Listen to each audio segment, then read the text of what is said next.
Mister miss call, বলো তো এখন আমি কি ড্রেস পরে আছি? জিন্স টি শার্ট হয় নাই।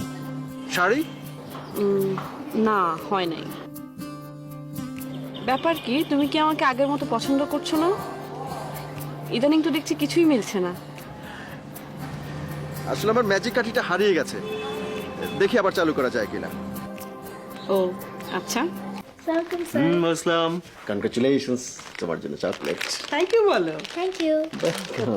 মা, আমি একটু নিউ মার্কেট যাচ্ছি, আর্ট পেপার কিনতে হবে। তোমাদের কিছু লাগবে বলো? না, আমাদের কিছু লাগবে না, তুমি তাড়াতাড়ি ফিরো। আচ্ছা ঠিক আছে, গেলাম। হ্যাঁ। এই, তুমি আজ কি পরেছো বলি? Salwar kameez, deep navy blue, উপরে লাল কাজ করা, আর তুমি এখন নিউ মার্কেটে। আমার ম্যাজিক কাঠি আবার কাজ করতে শুরু করেছে।